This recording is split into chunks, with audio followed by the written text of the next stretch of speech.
दोस्तों, क्या आपको पता है कि सर्व जनः सुखिनो भवन्तु ये वाक्य हमें किसने दिया था? नमस्कार दोस्तों, एक बार फिर स्वागत करते हैं आपका हमारे इस चैनल माई टेम्पल टिप्स पे। और आज हम आपको एक ऐसे मंदिर लेके चलेंगे जो श्री रेवना सिद्धेश्वरा जी से संबंधित है। Shri Revana Siddheshwara ji is believe to be the reincarnation of Jagat Guru Shri Renukacharya, the founder of Veera Shaiva Siddhanta Shiva dharma bhakti with the slogan of सर्व जनः सुखिनो भवन्तु। सो ये जो स्लोगन है ये हमको श्री रेवना सिद्धेश्वरा जी ने दिया था। ऐसा कहा जाता है कि Shri Revana Siddheshwara ji perform penance for over a century at SRS hills. फिर से नाम ध्यान से सुन लीजिए, SRS हिल्स, और डिटेल में आगे बात करते हैं। So Bhagwan Revana Siddheshwara he travelled across the country. उन्होंने समाज सेवा का एक अद्भुत उदाहरण पेश किया। He help distressed poor people, backward people and establish the ethos of socialism and secularism long time ago. थोड़ा माइथोलॉजी की बात करें तो एज पर माइथोलॉजी रेणुका जो थे he was the chief of ganas and was ordered by Lord Shiva to take incarnation on earth. और उनका soul intention था कि धरती पे जाकर के धर्म भक्ति शिव भक्ति को और स्प्रेड करना। सो भगवान शिव के आशीर्वाद से रेणुका जी हैदराबाद में एक कोली साक्षी क्षेत्रा नाम की जगह है, वहाँ पर सोमशेखरा लिंगा है, वहाँ से निकले और उनका नाम पड़ गया श्री रेवना सिद्धेश्वरा।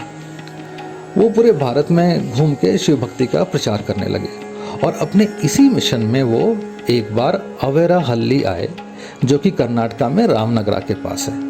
और यह जगह बेंगलोर से लगभग 70 किलोमीटर दूर है, अराउंड 70 किलोमीटर फ्रॉम बेंगलोर। ये जगह उनको इतनी पसंद आई कि वो यहाँ पर रुक गए और अनुष्ठान करने लगे। इस जगह को अवेराहल्ली कहते हैं और जिसे बाद में रेवना सिद्धेश्वरा बेटा कहा जाने लगा। Shri Revana Siddheshwara Swami is regarded as one of the greatest saint of Shaiva sect in Hindu religion. और इसीलिए SRS हिल्स का पूरा नाम है श्री रेवना सिद्धेश्वरा बेटा हिल्स।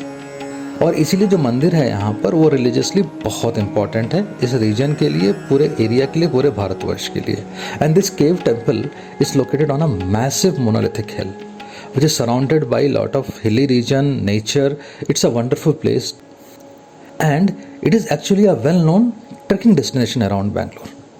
पर हम मंदिरों की बात करेंगे। सो यहाँ पे 3 important temples हैं। One is at the base of the hill, one is in the middle of the hill and one is at the top of the hill.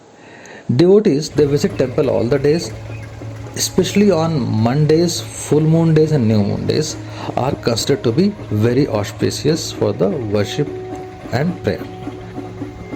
Once you reach there, you will find a temple at the bottom of the hill, right hand side पे। और इस temple को आप पहले visit कर सकते हैं। ये रेणुकंबा टेम्पल है। उसके बाद थोड़ा सा ऊपर जाओ, आपको पार्किंग मिलेगा। पार्किंग टिकट लेकर ऊपर जाओगे तो आपको जो टेम्पल दिखाई देगा उसे भीमेश्वरी टेम्पल कहते हैं। और ये भी कहा जाता है कि पांडवों में से भीम थे, उन्होंने इस टेम्पल को इस्टेब्लिश किया था। ये शिव टेम्पल है। और इसकी खास बात क्या है कि यहाँ पर भगवान शिव की खड़ी हुई मुद्रा में मूर्ति है। ऐसा बहुत कम शिव टेम्पल आपने देखा होगा या शायद नहीं देखा होगा जिसमें भगवान शिव की खड़ी हुई मुद्रा में मूर्ति हो। यहाँ भगवान शिव की खड़ी हुई मुद्रा में मूर्ति है, सामने नंदी भगवान बैठे। सो यहाँ पर भगवान की पूजा करके आप ऊपर क्लाइंब करना शुरू कर सकते हैं। 300 स्टेप्स का लगभग क्लाइंबिंग है। पूरा का पूरा शेड से ढका हुआ है, नीचे से ऊपर तक नंगे पांव जाना है आपको। सो आपको फुटवेयर जो है वो मंदिर के बाहर या अपने कार में ही छोड़ना पड़ेगा, फिर नंगे पांव आपको ट्रैवल करना है। 300 स्टेप्स हैं। सो आपने भीमेश्वरी मंदिर देखा, उसके बाद आप ऊपर गए और सबसे ऊपर एक छोटा सा मंदिर है। नाउ क्लाइंबिंग थोड़ा डिफिकल्ट है, अगर बुजुर्ग हैं तो वो क्लाइंब नहीं कर सकते हैं, भले ही अगल बगल रेलिंग लगे हों, लेकिन ऊपर क्लाइंब करना बहुत मुश्किल है। आधा रास्ता तो बहुत ही अच्छा है, उसके बाद अगर आप ऊपर जाना चाहें तो it is a bit of difficult climb. कहीं कहीं जगह इंक्लाइन 60 to 70 डिग्रीज का भी मिलता है। लेकिन ऊपर से जो व्यू है वो बहुत ही ज़बरदस्त है, बहुत ही सुंदर है, काफ़ी शानदार दिखाई देता है। तो जैसा मैंने कहा, it is one of the known trekking destinations around Bangalore. बहुत ही सुंदर जगह है, लेकिन बहुत कम लोग ऐसा जानते हैं कि इस प्लेस का रिलीजियस इंपॉर्टेंस कितना है। तो जैसा आप वीडियो में देख सकते हो, it is a wonderful view from the top. पूरा का पूरा एरिया बहुत सुंदर ज़बरदस्त दिखाई देता है, और पीछे से आपको एक लेक दिखाई देगा। वो लेक भी बहुत सुंदर है, अमेजिंग है। और उसी के बगल में एक मैंगो फॉरेस्ट है, जहाँ पर मेरा ये रिकमेंडेशन है कि आप वो लेक और मैंगो फॉरेस्ट भी ज़रूर विजिट करो। लेकिन मंदिर तो डेफिनेटली आपको देखना ही चाहिए, because this temple holds a very important place in this region, क्योंकि ये मंदिर सबसे इम्पॉर्टेंट प्लेस है श्री रेवना सिद्धेश्वरा जी का। So friends, hopefully you like this information, and next time on the next weekend when you find some time, you will definitely try to visit this place, do the trekking, but apart from trekking, visit these important temples and appreciate the history behind this temple. So hopefully you like this information.